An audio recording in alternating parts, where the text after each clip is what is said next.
نحمده ونصلي ونسلم على رسوله الكريم اما بعد فقد قال الله تبارك وتعالى في القرآن المجيد والفرقان الحميد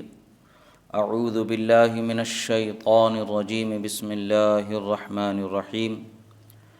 قل لا أسألكم عليه أجرا إلا المودة في القربى صدق الله مولانا العظيم وصدق رسوله النبي الأمين الكريم ونحن على ذلك لمن الشاهدين والشاكرين والحمد لله رب العالمين۔ ایک مرتبہ عقیدت و محبت کے ساتھ درود شریف کا نذرانہ پیش کریں۔ اللہم صلی علی سیدنا نبینا مولانا محمد عدد ما فی علم اللہ صلاۃ دائمۃ بدوام ملک اللہ وعلی آلہ واصحابہ اجمعین۔ ایک مرتبہ اور نبی اور آل نبی پر درود شریف پڑھ لیں۔ اللہم صلی علی سیدنا نبینا مولانا محمد عدد ما فی علم اللہ صلاۃ دائمۃ بدوام ملک اللہ وعلی آلہ واصحابہ اجمعین۔ اللہ رب العزت کا بے پناہ شکر احسان کہ اللہ رب العزت نے ہمیں اس کے حبیب کریم صلی اللہ تعالی علیہ وسلم کا سچا چاہنے والا ایمان والا بنا کر پیدا فرمایا۔ اللہ رب العزت کا بے پناہ شکر احسان کہ اللہ رب العزت نے ہمیں اس کے حبیب صلی اللہ علیہ وسلم سے محبت کرنے والا اور اس کے حبیب صلی اللہ تعالی علیہ وسلم سے نسبت رکھنے والی ہر نسبت کا ادب اور احترام اور اس نسبت سے محبت کرنے والا بنا کر کے پیدا فرمایا۔ اللہ رب العزت نے جس بندے کو بھی یہ خوبی عطا فرمائی ہے گویا کہ اسے خوش نصیب بنا کر کے پیدا فرمایا ہے، اور یہ خوش نصیبی ایسی ہے کہ اسے دنیا میں بھی رسوائی سے بچانے والی ہے اور آخرت میں بھی رسوائی سے بچانے والی ہے۔ ہم اور آپ سب جانتے ہیں کہ دنیا ہمیں چھوڑ کر کے ایک نہ ایک دن جانا تو ضرور ہے، مگر جس دن ہمیں دنیا چھوڑ کر کے جانا ہوگا، دنیا سے جب جائیں گے اس وقت پر ہمیں صحیح معنوں میں ان نعمتوں کی عظمت و قدر کا اندازہ ہوگا کہ جو اللہ تعالیٰ نے ہمیں دنیا میں نعمت ایمان دولت ایمان بخشی ہے، اور اس کے رسول کی محبت اور اس کے رسول کی نسبتوں سے محبت جو اللہ نے بخشی ہے، یہ نعمت کا ہمیں صحیح معنوں میں اگر اندازہ ہوگا یا اس کی قدر ہوگی تو وہ قبر میں جانے کے بعد ہی پتہ چلے گا کہ جب رسول اللہ صلی اللہ تعالی علیہ وسلم کے جلوہ زیبا سے جب اسے زیارت میسر ہوگی اور اس سے سوال ہوگا کہ اے بندے بتا تیرا رب کون ہے، تیرا دین کیا ہے، اور تو کیا کہتا تھا اس پیغمبر محمد صلی اللہ علیہ وسلم کے بارے میں، جب بندہ مومن جواب دے گا کہ میرا رب اللہ ہے، میرا دین اسلام ہے، میں ان کے بارے میں اللہ کے محبوب اور اللہ کے بندے اور اللہ کے رسول ہونے کی گواہی دیا کرتا تھا، جب بندہ یہ کہے گا تو صحیح معنوں میں جب اسے بشارت سنائی جائے گی، نم کنومت العروس کی جو بشارت اسے سنائی جائے گی، اے بندے سو جا اس طریقے سے جس طرح سے دلہن اپنے سیج پر سو جاتی ہے، اس طریقے کی جو نعمت بشارت اسے ملے گی، تب اسے احساس ہوگا کہ دولت ایمان کتنی بڑی دولت ہے۔ اور قبر کی وحشت کو وہ بندہ جب محسوس کرے گا، اور جب فرشتے جب اسے جگائیں گے آ کر کے زمین کو چیرتے ہوئے چلے آئیں گے، انگاروں کی طرح دہکتے ہوئے، جس طرح سے انگارے دہکتے ہیں ایسے چمکتے ہوئے انگاروں کی طرح ان کی نگاہیں ہوں گی، اور زمین لرز رہی ہوگی۔ زمین میں جب وہ اپنے دانتوں سے زمین کو چیرتے ہوئے پھاڑتے ہوئے اس کے پاس آئیں گے، اسے جگائیں گے، جب اس سے سوال کریں گے، اس وقت کی جو دہشت ہوگی وحشت ہوگی، اس میں اگر کسی چیز سے اسے سکون ملے گا وہ لا الہ الا اللہ محمد الرسول اللہ سے سکون ملے گا، یہ وہ کلمے کی برکت سے سکون ملے گا، یہ کلمے کی عظمت سے سکون ملے گا، رب کی رحمت سے سکون ملے گا، اس کے حبیب کی شفاعت سے سکون ملے گا، اور وہ سکون جب اسے ملے گا تب اسے محسوس ہوگا کہ کس قدر رب تعالیٰ نے ہمیں عظیم نعمت لازوال سے مالا مال فرمایا تھا۔ عزیزان اسلامیہ،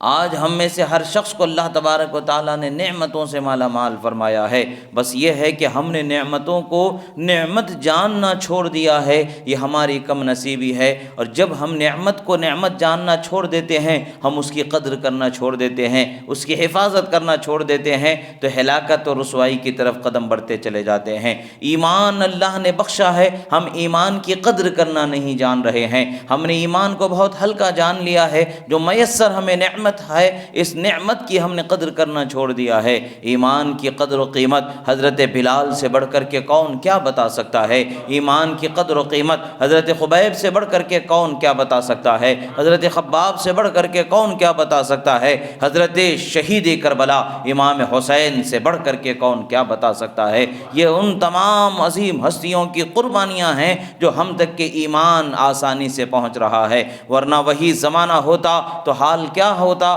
ہمارا اس کا کوئی انداز بیان نہیں، کہ جس طرح سے حضرت بلال پر ظلم و ستم ہوئے، حضرت خباب پر ظلم و ستم ہوئے، حضرت سعید بن زید پر ظلم و ستم ہوئے، اور نہ جانے کس قدر گزرے، حضرت عمار پر ظلم و ستم ہوئے، حضرت یاسر پر ظلم و ستم ہوئے، اور ان کی والدہ حضرت عمار کی والدہ پر جو ظلم و ستم ہوئے، اور نہ جانے کتنے صحابہ اکرام ہیں جو ظلم و ستم کا شکار ہونے کے باوجود دولت ایمان کی حفاظت کرتے رہے، بدن کو تڑپانے کے باوجود صبر کرتے رہے، بدن کو زخمی کرنے کے باوجود صبر کرتے رہے، بدن کو جلائے جانے کے باوجود صبر کرتے رہے، بدن میں نیزوں کو چبھو دینے کے باوجود صبر کرتے رہے، اور زبان پر لا الہ الا اللہ محمد الرسول اللہ کے صدا کو جاری رکھا، اور دل سے اسے یقینی اور سچائی کے ساتھ جانتے رہے، اور دنیا سے ایمان کی دولت سے رخصت ہو گئے۔ یہی وجہ ہے کہ قیامت تک کے یہ ہمارے سردار ہیں، قیامت تک کے لیے ہمارے رہبر ہیں، اور قیامت تک کے لیے ان کے نقش قدم پر چلنے والا راہ نجات پر چلنے والا ہوتا ہے۔ عزیزو، اللہ تبارک و تعالیٰ نے یہ نعمت بخشی ہے، اس نعمت کی ہمیں قدر کرنی چاہیے۔ آج زمانہ بڑی مشکلوں کی طرف قدم بڑھاتا چلا رہا ہے۔ مکہ کی زندگی یاد آ رہی ہے، مکہ میں جس طرح سے مسلمانوں پر جس طرح سے ظلم و زیادتی کا بازار گرم کر دیا گیا تھا، انہیں ہر طریقے سے پابندیوں میں جکڑا جانے لگا تھا، انہیں ہر طریقے سے ستایا جانے لگا تھا، اسی طریقے سے آج ہمارے سامنے دور نظر آ رہا ہے۔ نہ آج ہماری جان و ایمان کی سلامتی کے اسباب ظاہراً نظر نہیں آ رہے ہیں، اور اسباب تو یہی ہیں ہلاکت کے، مگر اللہ جانتا ہے مومن جس کے دل میں ایمان گھر کر چکا ہے، وہ نہ زمانے کے بدلتے حالتوں سے وہ پریشان ہوتا ہے، نہ جان کے لٹ جانے کے خوف سے وہ بے چین ہوتا ہے، وہ صرف اور صرف ایمان کی حفاظت پر قائم رہنے والا ہوتا ہے۔ اسے جان دینا پڑے وہ جان دینے کو تیار ہے، اسے کٹنا پڑے کٹنے کو تیار ہے، مرنا پڑے مرنے کو تیار ہے، لٹنا پڑے لٹنے کو تیار ہے، کچھ بھی ہو جائے مگر ایمان کی دولت وہ اپنے ہاتھوں سے جانے نہیں دیتا ہے۔ یہ مومن کی شان ہوتی ہے، اسی لیے فرمایا ہے رسول اللہ صلی اللہ علیہ وسلم نے، من قال لا الہ الا اللہ دخل الجنہ، جس نے ایمان کی یقینی اور سچائی عظمت کے ساتھ لا الہ الا اللہ محمد الرسول اللہ کہہ دیا، اللہ اسے جنت میں ضرور داخل فرمانے والا۔ ہماری زندگی جنت پر نظر کرنے والی زندگی ہے، دنیا سے ہمارا رشتہ اتنا ہی ہے کہ جتنے سے ہماری جنت کو ہم سنوار سکیں، دنیا سے ہمارا رشتہ اتنا ہی ہے کہ جتنے سے ہم خدا کی رحمت کے لیے اپنے آپ کو حقدار بنا سکیں، رسول اللہ کی شفاعت کے لیے اپنے آپ کو حقدار بنا سکیں، حقوق اللہ جو ہم پر خدا نے فرض کیے اسے ادا کر سکیں، حقوق العباد جو خدا و رسول کی جانب سے ہم پر لازم ہیں ان کی ادائیگی کریں، اور دونوں کی ادائیگی کا مقصد یہ ہے خدا و رسول راضی ہو جائیں اور خدا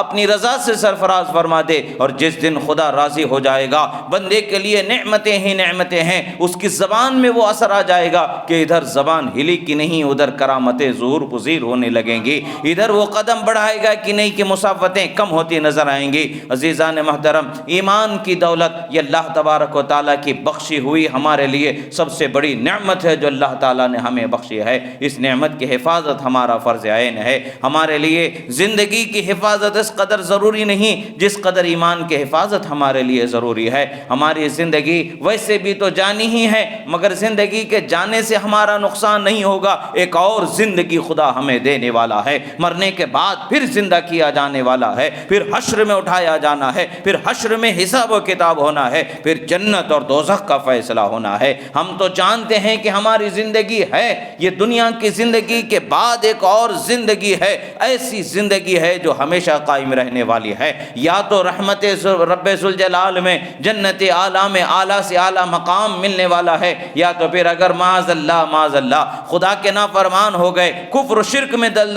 کفر و شرک کی دلدلوں میں پھنسنے والے ہو گئے تو وہ ہمیشہ ہمیش کے لیے جہنم میں جلانے والے ہیں۔ ہاں، گنہگار بندوں کے لیے خدا کی مرضی ہے، چاہے عذاب دے دے چاہے بخش دے، اس کے حبیب کی شفاعت سے تو ہمیں یہی یہی امید ہے، خدا ہمارے عملوں پر حساب نہ کرتے ہوئے ہمیں بخش دے گا اور جنت کا مقام عطا فرما دے گا۔ اللہ کی رحمت سے یہ ہماری امید ہے، یقیناً اللہ تبارک و تعالی رحم فرمانے والا ہے، کرم فرمانے والا ہے۔ اور اللہ تبارک و تعالی نے فرمایا ہے اے بندو توبہ کرو، میں تمہاری توبہ قبول کرنے والا ہوں۔ توبہ بندے کے لیے دنیا میں یہ بہترین رحمت کا سہارا ہے، بہترین رحمت کا وسیلہ ہے جو رب تعالیٰ نے اسے بخشا ہے۔ اور جس بندے پر اللہ تبارک و تعالیٰ کی رحمت ہو جاتی ہے، اس رحمت سے وہ بندہ اللہ تبارک و تعالیٰ کی بارگاہ میں بڑی عزت و قدر و شان والا ہو جاتا ہے۔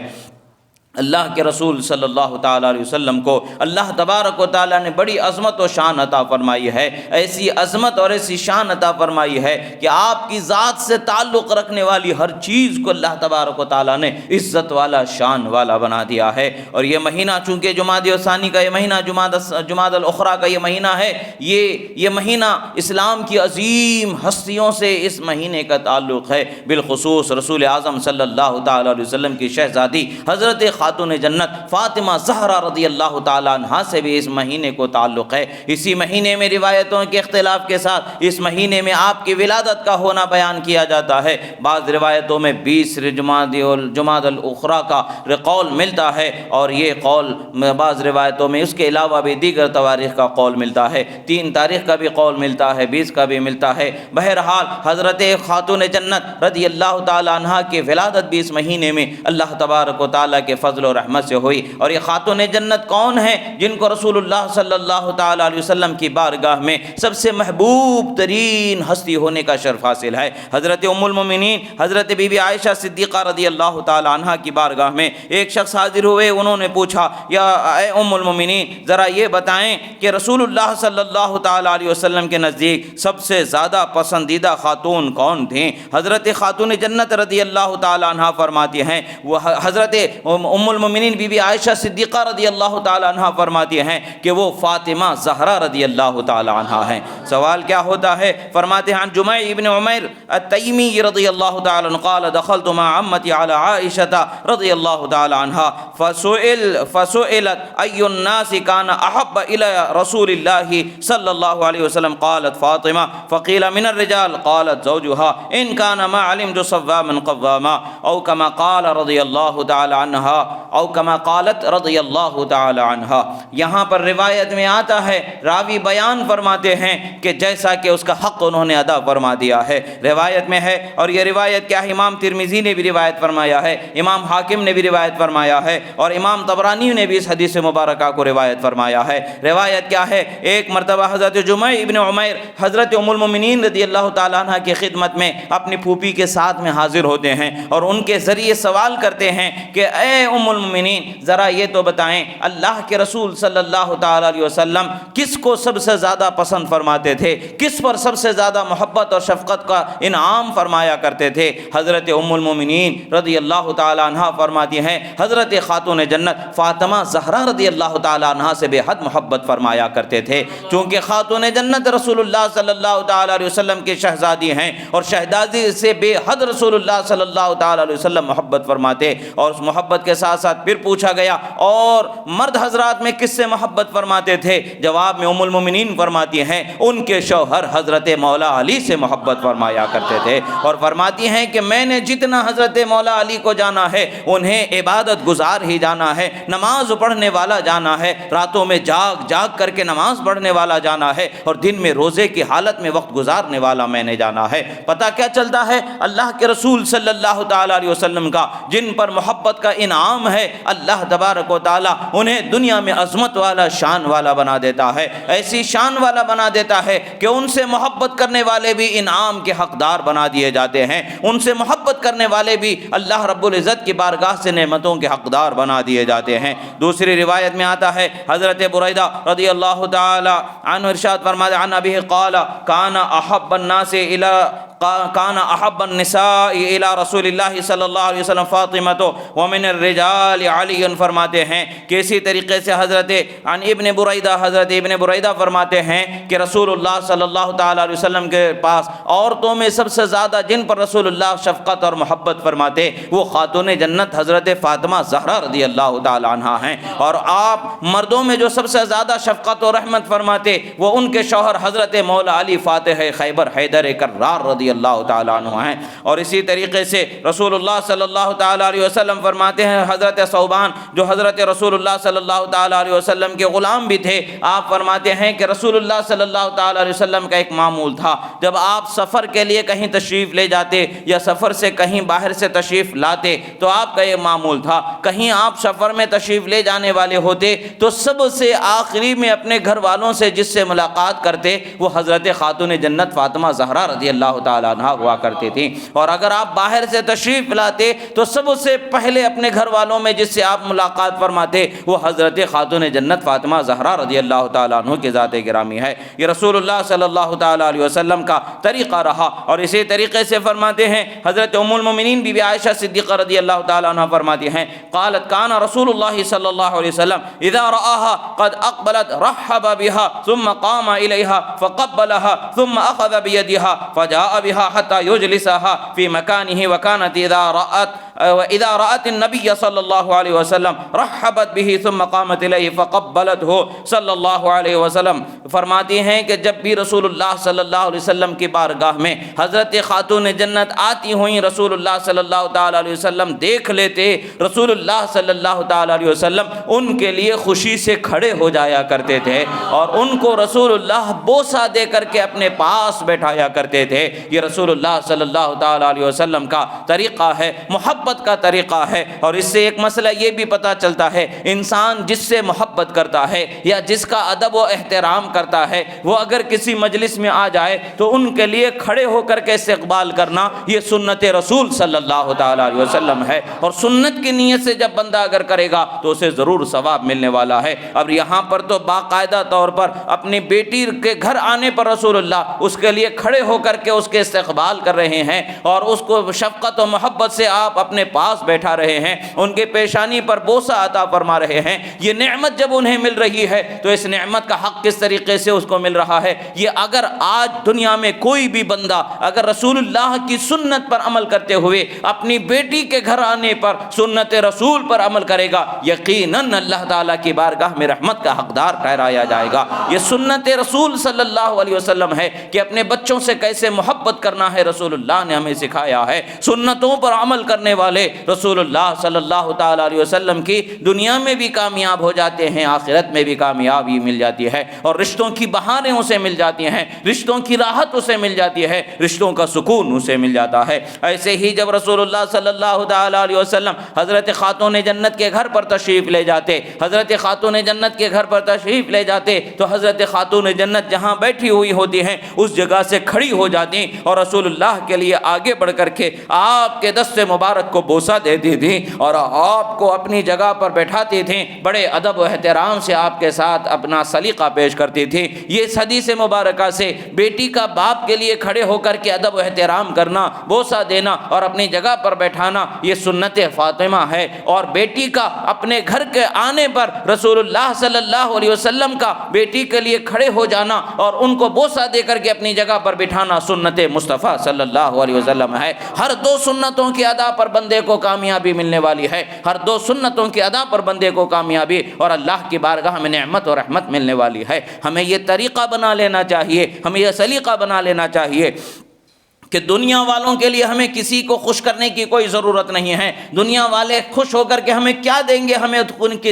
کسی کی خوشی سے ہمیں کیا ملنے والا ہے؟ ہمیں تو رسول اللہ کی خوشی پر نظر رکھنی چاہیے، خدا کی رضا پر ہماری نظر ہونی چاہیے، ہمارے عمل ایسے ہوں کہ جس سے خدا و رسول راضی ہو جائیں، ہمارا کردار ایسا ہو کہ خدا و رسول راضی ہو جائیں۔ جس دن ہم اپنی نیت کو، جس دن ہم اپنے ارادے کو، اپنے اخلاق کو، کردار کو خدا و رسول کے لیے عمل میں لانے والے بن جائیں گے یقیناً ہمارا ہر عمل ہمارے لیے ثواب دینے والا ہو جائے گا، ہمارے لیے نجات دلانے والا ہو جائے گا، بخشش دلانے والا ہو جائے گا، رحمت دلانے والا ہو جائے گا۔ آج دنیا کا ہر باپ اپنی بچی سے محبت کرتا ہے، ضرور یہ اس کا حق ہے، محبت کرنا بہت اچھی بات ہے، باپ کا حق ہے کہ بیٹی سے محبت کرے، بیٹی کا حق ہے کہ باپ اس سے محبت کرے، مگر جب بندہ اس محبت اور اس حق کے ادائیگی میں سنت کی نیت کو شامل کر لیتا ہے تو دوہرا ثواب اسے ملنے والا ہے، دوہرا اللہ تعالیٰ کی بارگاہ میں انعام اسے ملنے والا ہے، ایک اپنے بچوں کے حق ادا کرنے کا ثواب اسے ملے گا، ایک اس کے حبیب کی سنت پر عمل کرنے کا ثواب اسے ملے گا۔ اللہ تبارک و تعالیٰ نے ہمارے لیے دین بہت آسان رکھا ہے، بہت آسان رکھا ہے، ثواب کمانے کے راستے ہمارے لیے اس قدر آسان ہیں، اس قدر آسان ہیں کہ وہ آسانی کا ہم اندازہ بھی نہیں لگا سکتے ہیں۔ رسول اللہ صلی اللہ تعالیٰ علیہ وسلم کی بارگاہ میں حضرت رسول اللہ صلی اللہ تعالیٰ علیہ وسلم کی بارگاہ میں خاتون جنت کا یہ مقام و مرتبہ تھا کہ رسول اللہ صلی اللہ تعالیٰ علیہ وسلم ان کے لیے کھڑے ہو جایا کرتے تھے، ان کے ساتھ بڑی محبت اور شفقت کے ساتھ پیش آیا کرتے تھے۔ یہی وجہ ہے کہ حضرت ام المومنین بی بی عائشہ صدیقہ رضی اللہ تعالیٰ عنہ نے فرمایا، چونکہ وہ سرکار کے دن و رات کو جانتی ہیں، سرکار کے ہر ظاہر اور گھر کے حالت کو جاننے والی ہیں، باہر کے حالات کو ابھی انہیں اچھے سے علم ہے، وہی بیان فرماتی ہیں۔ سرکار کی سیرت کا سب سے بہترین اگر کوئی بیان ہو سکتا ہے تو یہ ان کے اہل بیت، ان کے ازواج مبارکہ ہی ہمیں بتا سکتے ہیں۔ وہ تمام چیزیں ہیں جو وہ جاننے والی ہیں، ان تمام چیزوں کا وہ بیان فرما رہی ہیں۔ ان میں سے ایک عظیم چیز انہوں نے یہ بیان فرما دی کہ خاتون جنت رسول اللہ صلی اللہ علیہ وسلم کے نزدیک تمام دنیا کی عورتوں میں سب سے زیادہ اگر محبوب ہیں وہ خاتون جنت رضی اللہ تعالیٰ عنہا کی ذات ہے، اور اسی طریقے سے ان کے شوہر حضرت مولا علی شیر خدا رضی اللہ تعالیٰ عنہ محبوب ہیں۔ رسول اللہ صلی اللہ تعالیٰ علیہ وسلم بے حد ان پر شفقت فرماتے ہیں۔ ایسے ہی حضرت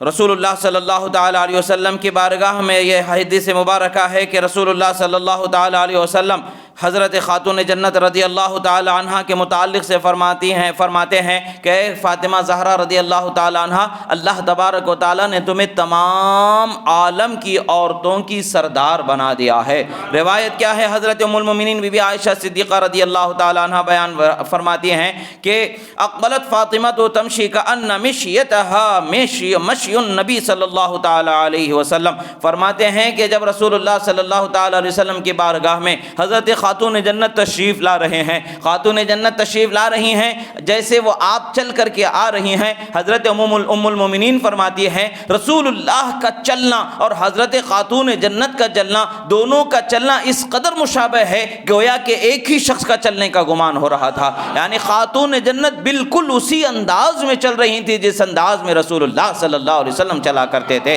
یعنی رسول اللہ صلی اللہ تعالی علیہ وسلم سے مشابہ ہونے میں حضرت خاتون جنت کا ہر عمل ہر انداز نرالا ہے، وہ سب سے زیادہ رسول اللہ صلی اللہ علیہ وسلم کے مشابہ ہیں۔ آپ کے چہرے کے نقش و نگار میں بھی مشابہ ہیں، انداز بیٹھنے اور اٹھنے کے، چلنے پھرنے کے ہر انداز میں، بولنے کے انداز میں، ہر انداز میں حضرت خاتون جنت رسول اللہ صلی اللہ علیہ وسلم کے سب سے زیادہ مشابہ خاتون ہیں۔ یہی بیان فرماتی ہیں کہ سرکار سے سب سے زیادہ مشابہت رکھنے والی ہستی حضرت خاتون جنت رضی اللہ تعالی عنہا ہیں، اور فرماتی ہیں فقال النبی صلی اللہ علیہ وسلم مرحبا بابنتی، فرماتے ہیں خوش آمدید میری شہزادی، خوش آمدید میری شہزادی۔ رسول اللہ نے انہیں اپنے بازو بٹھایا، سیدھی جانب بٹھایا اور یا پھر بائیں جانب بٹھایا، اور پھر ان کے کان میں کچھ گفتگو فرمائی۔ حضرت خاتون جنت رونے لگیں۔ جب آپ رونے لگیں کچھ دیر کے بعد میں رسول اللہ صلی اللہ تعالی علیہ وسلم نے پھر ان کے کان میں کچھ گفتگو فرمائی تو پھر آپ ہنسنے لگے۔ فقلت ما رأیتک اليوم فرحا اقرب من حزن، فرماتے ہیں کہ میں نے، حضرت خاتون جنت فرماتی ہیں، اس دن کی طرح غم کے ساتھ فوراً خوشی کا اظہار کرنے والا جو لمحہ میں نے حضرت خاتون جنت کا اس دن دیکھا، اس طرح میں نے کبھی زندگی میں مشاہدہ نہیں فرمایا۔ یعنی ایک طرف تو غم کا حال یہ ہے کہ آپ نڈھال ہونے لگیں روتے ہوئے، اور پھر فوراً رسول اللہ نے ایک اور خوشخبری سنا دی تو فوراً آپ خوشی سے اس قدر مسرور ہو گئیں کہ آپ ہنسنے لگ گئیں۔ حضرت ام المومنین فرماتی ہیں ایک ساتھ ان دونوں حالتوں باتوں کو میں نے اس سے پہلے کبھی اپنے مشاہدے میں نہیں لایا تھا۔ پھر میں نے ان سے پوچھا اے شہزادی بتائیں وہ کون سی بات ہے کہ جس پر تم رونے لگی تھیں، اور وہ کون سی بات ہے کہ جس پر تم خوشی کا اظہار کرنے لگی؟ حضرت خاتون جنت فرماتی ہیں کہ میں رسول اللہ صلی اللہ تعالیٰ علیہ وسلم کی موجودگی میں ان کے اس راز کو ظاہر نہیں کروں گی۔ آپ چلی جاتی ہیں۔ جب سرکار کا وصال ہو جاتا ہے، اس وصال کے بعد حضرت ام المؤمنین فرماتی ہیں اے میرے شہزادے، میری ممتا کی محبت کا واسطہ میں تمہیں دے کر کے کہتی ہوں، اس دن کا جو معاملہ ہوا وہ معاملہ مجھے بتا دینا۔ تم رونے بھی لگی تھیں اور ہنسنے بھی لگی تھیں۔ حضرت خاتون جنت فرماتی ہاں اب میں آپ کو وہ راز بتا سکتی ہوں۔ سنو، اول مرتبہ جب رسول اللہ صلی اللہ علیہ وسلم نے مجھ سے میرے کان میں گفتگو فرمائی، اس وقت پر آپ نے بتایا کہ اب میں عنقریب دنیا سے رخصت ہونے والا ہوں، دنیا سے بظاہر میں چلے جانے والا ہوں۔ تو وہ غم میرے لیے ایسا تھا کہ میرے برداشت سے باہر تھا، میں برداشت نہ کر سکی۔ جب رسول اللہ نے میری حالت زار کا مشاہدہ فرمایا تو مجھے انہوں نے ایک اور خوشخبری سنائی اور فرمایا کہ اے فاطمہ، کیا میں تمہیں ایک خوشخبری نہ سنا دوں؟ پھر فرمایا کہ سنو، میری اہل بیت میں سب سے پہلے مجھ سے ملنے والی تم ہی ہو، اور جان لو کہ اللہ تعالیٰ نے تمہیں تمام عالم کی عورتوں کا سردار جنت میں بنا دیا۔ یہ حضرت خاتون جنت رضی اللہ تعالیٰ عنہ کے لیے نعمت ہے۔ اور آپ صلی اللہ علیہ وسلم نے فرمایا کہ میرے خاندان والوں میں سب سے پہلے مجھ سے ملے گا، یعنی دنیا سے جو میرے خاندان والوں میں سب سے پہلے رخصت ہوگا وہ تم ہی ہوگی۔ حضرت خاتون جنت خوشی کا اظہار کرنے لگیں۔ یعنی اس سے ہمیں پتہ چلتا ہے آج مومن دنیا سے جانے کے لیے ڈرنے والا نہیں ہوتا ہے، مسرت و شادمانی کے ساتھ وہ خوشیوں کا اظہار کرتا ہے۔ جو حقیقی سچا مومن ہوتا ہے وہ موت سے نہیں ڈرتا ہے، کیوں کہ مرنے کے بعد رسول اللہ سے ملنا اس کا مقدر بنا دیا جاتا ہے، رسول اللہ سے ملنا اسے نصیب ہے۔ تو جس بندے کی نظر اس ملاقات مصطفیٰ پر ہوگی وہ دنیا کی زندگی کو تو ایک مدت کے لیے جو دنیا کی زندگی اسے ملی ہے وہ پردہ اور وبال ہی جانے گا، اس لیے کہ جب یہ پردہ ہٹے گا رسول اللہ کے جلوے جہاں آرا کا اسے مشاہدہ نصیب ہو جائے گا۔ جب یہ دنیا سے رخصت ہوگا تب رسول اللہ صلی اللہ علیہ وسلم کا براہ راست مشاہدہ کرنے والا ہو جائے گا، انعام و اکرام کا دیکھنے والا ہو جائے گا، رسول اللہ صلی اللہ تعالی علیہ وسلم کی رحمت کے جلووں میں جانے والا ہوگا۔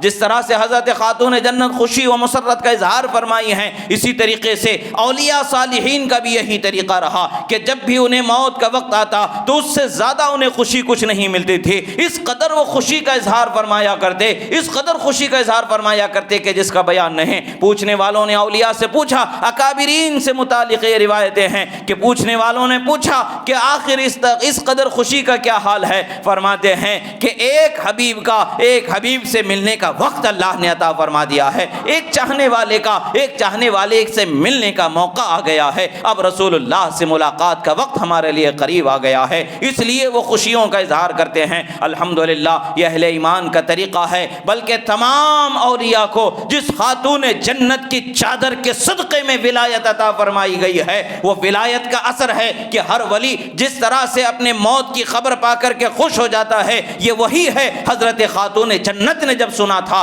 کہ سب سے پہلے رسول اللہ سے موت کے ذریعے گزر کر کے ملنے والی ہستی تم ہی ہو، تو خوشی کا اظہار فرمائی تھی، تو وہی خوشی کا اثر اولیاء میں جاری ہو گیا ہے۔ یعنی اولیاء کو جو کچھ ملا ہے صدقہ، جو خاتون جنت کی چادر کا صدقہ ملا ہے، تو عملی طور کے اوپر بھی کچھ ایسے اثرات ہیں جو بظاہر ان میں جاری و ساری اور قیامت تک کے جاری و ساری رہنے والے ہیں۔ اللہ تبارک و تعالیٰ نے اس کے حبیب صلی اللہ تعالیٰ علیہ وسلم کے شہزادی کو بہت اونچا مقام عطا فرمایا ہے، اور اللہ کے رسول صلی اللہ تعالیٰ علیہ وسلم فرماتے ہیں اے فاطمہ سنو، اللہ تبارک و تعالیٰ جس چیز کو تم خوشی سے دیکھتی ہو، یعنی جس سے تم خوش ہو جاتی ہو، خدا اس سے خوش ہو جاتا ہے، اور جس سے تم راضی نہیں ہوتی ہو، جس سے تم ناراض ہو جاتی ہو، خدا اس سے ناراض ہو جاتا ہے۔ اللہ کے رسول صلی اللہ تعالیٰ علیہ وسلم نے ایک ایسی نعمت انہیں عطا فرمائی، بتا دیا کہ اے خاتون جنت، اللہ تبارک و تعالیٰ تمہیں بے حد نعمتوں سے نوازا ہے، تمہاری خوشی پر رب خوش ہو جاتا ہے اور تمہاری ناراضگی پر رب ناراض ہو جاتا ہے۔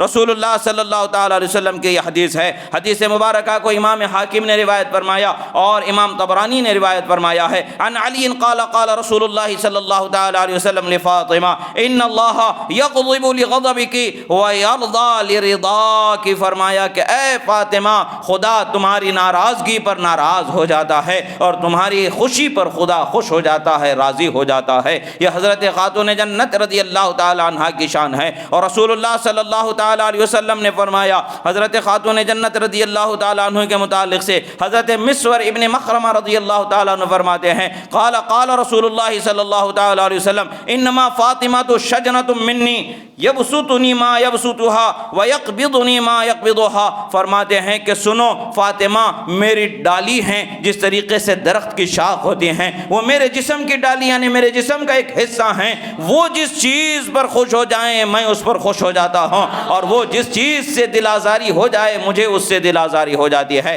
اسی طریقے سے دوسری حدیث مبارکہ ہے، فرماتے ہیں رسول اللہ صلی اللہ تعالی علیہ وسلم فاطمہ بضعۃ منی، فاطمہ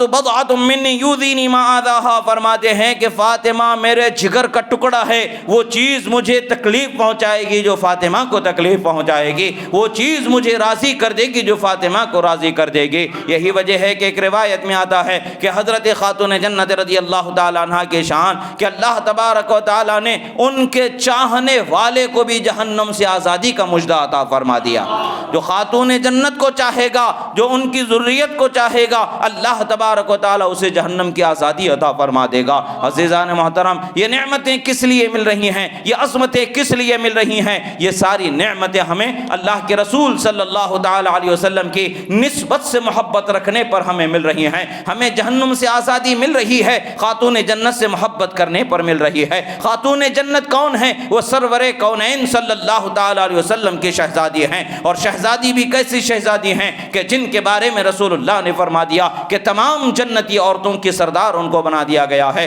اور حشر کے دن کا عالم کیا ہوگا؟ رسول اللہ صلی اللہ تعالی علیہ وسلم کی شان و عظمت کا بیان تو خیر انسان دنیا و آخرت میں کرتا ہی رہتا ہے، حضرت خاتون جنت کی شان و عظمت تو اللہ تبارک و تعالی نے اس قدر بلند و بالا فرمایا ہے، اس قدر بلند و بالا فرمایا ہے کہ جس کا اندازہ ہی نہیں لگایا جا سکتا۔ حضرت خاتون جنت رضی اللہ تعالی عنہا کا مقام و مرتبہ اس قدر بلند ہوا کہ قیامت کے دن ایک آواز دینے والا آواز دے گا۔ جب حضرت خاتون جنت میدان حشر میں گزریں گی، اس وقت پر عرش اعظم کے نیچے سے ایک آواز دینے والا یہ آواز دے گا کہ اے اہل محشر اپنے نگاہوں کو جھکا لو، کیونکہ خاتون جنت فاطمہ بنت محمد کا یہاں سے گزر ہونے والا ہے۔ آپ بجلی کی تیزی سے 70,000 کنیزوں کی جھرمٹ میں میدان محشر میں پل صراط سے گزر کے جنت میں تشریف لے جائیں گی۔ یہ حضرت خاتون جنت کی شان ہے کہ دنیا میں بھی اللہ تبارک و تعالیٰ نے شان والا ہی رکھا،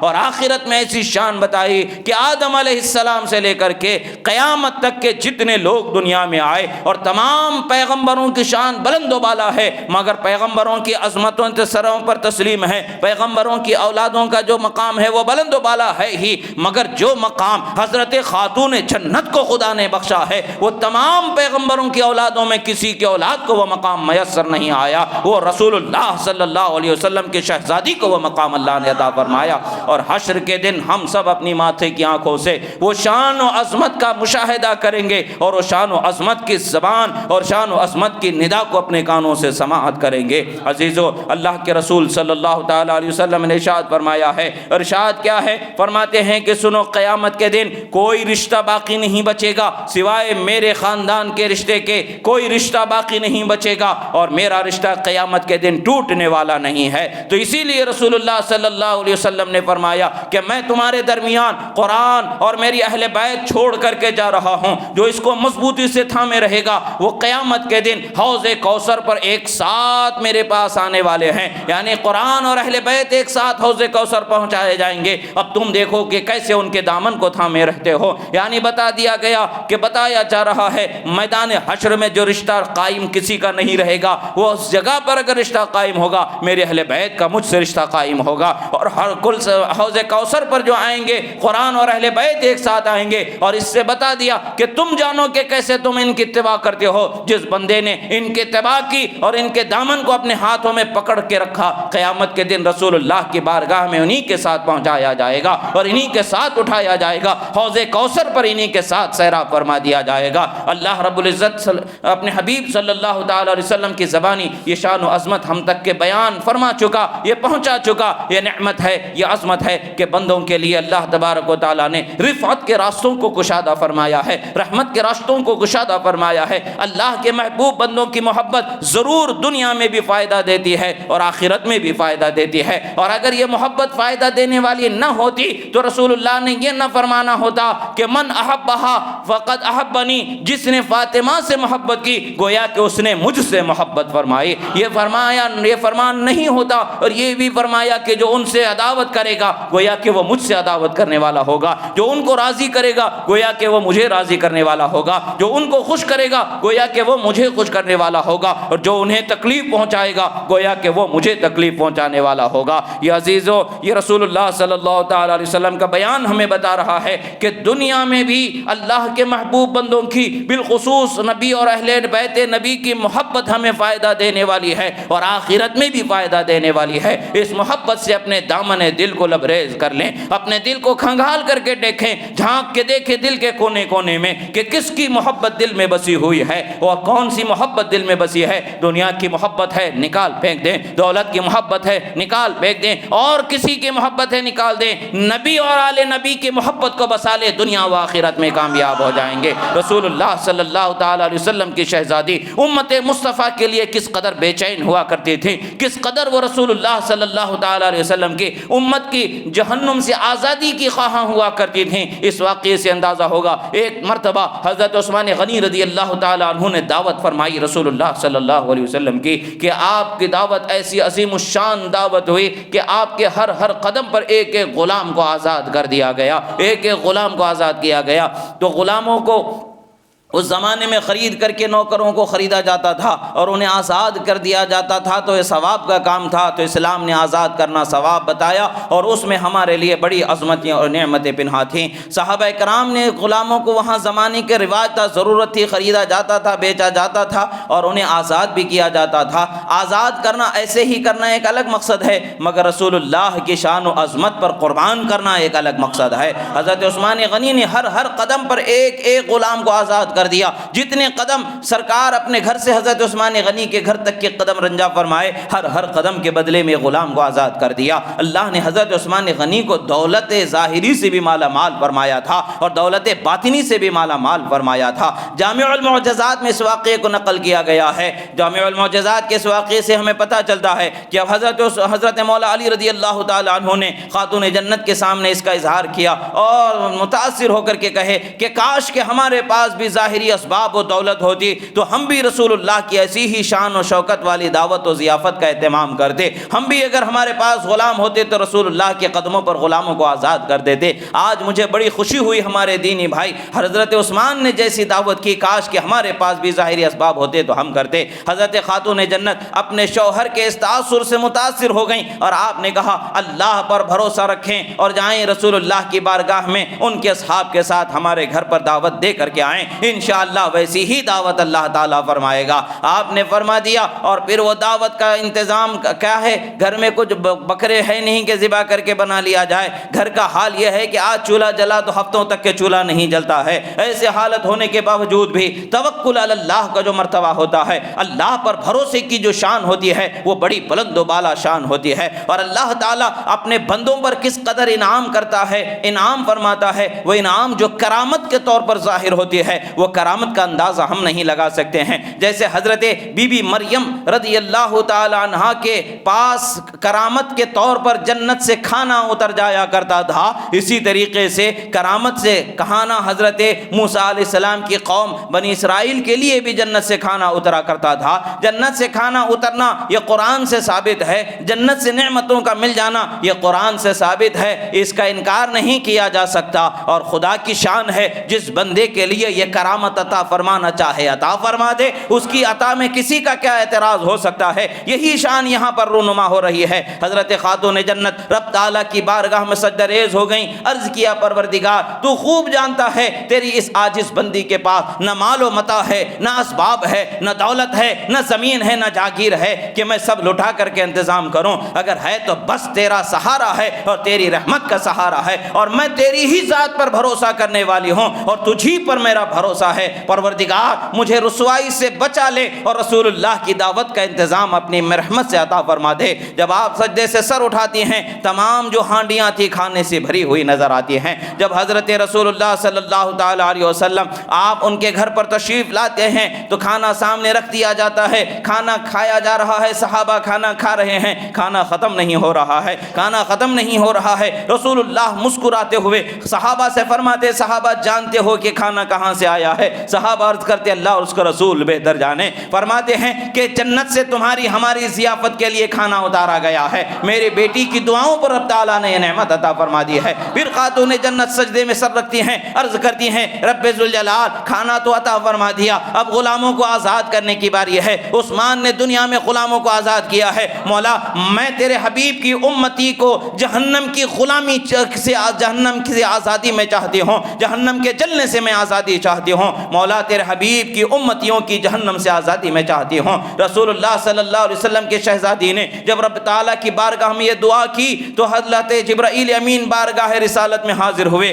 عرض کرتے ہیں یا رسول اللہ صلی اللہ علیہ وسلم آپ کی شہزادی کی دعا پر رب تعالیٰ نے آپ کے ہر قدم کے بدلے میں 1,000 لوگوں کو جہنم سے آزاد فرما دیا ہے۔ یہ شان حضرت خاتون جنت کی دعاؤں میں اللہ تعالیٰ نے بخشی ہے۔ انہوں نے اس وقت پر بھی ہمیں نہیں بھولا اور آج بھی ہمیں نہیں بھولیں گی، روح ان کی ہمارے لیے دعا کرتی ہی رہے گی اور قیامت کے دن بھی ان کے وسیلہ ہمارے لیے کام آنے ہی والا ہے۔ دنیا میں بھی ان کی محبت کام آنے والی ہے اور آخرت میں بھی ان کی محبت کام آنے والی ہے۔ عزیزو، اللہ کے محبوب بندوں سے محبت رکھنا ہمیں صحیح راستے پر چلنے کی دلیل ہے، اور یہ محبت صرف محبت کے نام پر نہیں بلکہ ان کے طریقے پر چلنا ہے، ان کے صبر و رضا کے طریقے پر چلنا ہے، ان کے شکر گزاری کے طریقے پر چلنا ہے، ان کے خدا و رسول کے راستے پر، شریعت پر جس طرح سے انہوں نے اپنی زندگی گزاری اس زندگی کے سلیقے کو اپنے لیے اپنانا ہے۔ یہی حقیقت میں محبت ہے۔ محبت کا یہ مطلب نہیں کہ خاتون جنت میں کبھی نماز نہیں چھوڑا، آج ہم ان سے محبت کا نام لیں اور نمازوں کو ترک کرتے چلے جائیں، نہیں، یہ محبت کا نام نہیں ہے۔ محبت تو یہ ہے کہ خاتون جنت نے نماز نہیں چھوڑا تو ان کے چاہنے والا بھی نمازوں کو نہیں چھوڑنے والا ہو جائے۔ محبت تو یہ ہے کہ خاتون جنت نے روزہ نہیں چھوڑا تو ان کا چاہنے والا بھی روزہ نہ چھوڑنے والا ہو جائے۔ محبت تو یہ ہے کہ خاتون جنت نے وہ صدقہ کرنا نہیں چھوڑا، یہ ہم بھی صدقہ کرنا نہ چھوڑیں۔ امور خیریہ میں ہمیں بڑھ کر کے قدم بڑھانا ہے، عبادتوں پر قائم ہونا ہے، اللہ اور اس کے رسول کے قانون کے پابند ہو جانا ہے۔ عزیزو، جس قدر ہم نے اپنے دل میں یہ نعمتوں کو بسا لیا، جان لیں کہ اسی قدر اللہ تعالی ہمیں اپنی رحمتوں سے مالا مال فرمائے گا۔ اللہ تبارک و تعالی سے دعا ہے جو کہا گیا سنا گیا، کہنے میں سننے میں جو غلطی ہوئی اللہ تعالی اسے معاف فرمائے۔ اقول قولی ھذا استغفر اللہ لی ولکم ولسائر المؤمنین۔ پروردگار، دنیا میں جہاں کہیں بھی مسلمانوں پر ظلم ہو رہا ہے، مولا ظالموں کو نیست و نابود فرما، مظلوم مسلمانوں کی مدد فرما، یتیموں بیواؤں بے سہاروں کے لیے سہارے اور ان کے لیے اسباب اور کفو مہیا فرما، زندگی کے ان کے لیے سہارے عطا فرما، زندگی کے راستے ان کے لیے آسان فرما۔ پروردگار، ہم تمام کو تمام عالم اسلام کے مسلمانوں پر مسلمانوں کو ہدایت پر استقامت عطا فرما، ایمان پر سلامتی عطا فرما، ایمان کے ساتھ دنیا سے جانا نصیب فرما، اور ہمیں اور ہماری آنے والی نسلوں کو قیامت تک کے بدعقیدگی، کفر، شرک، ضلالت سے ہماری حفاظت فرما، ایمان پر سلامتی عطا فرما۔ اقول قولی ھذا استغفر اللہ لی ولکم ولسائر المؤمنین وما علینا الا البلاغ المبین برحمتک یا ارحم الراحمین۔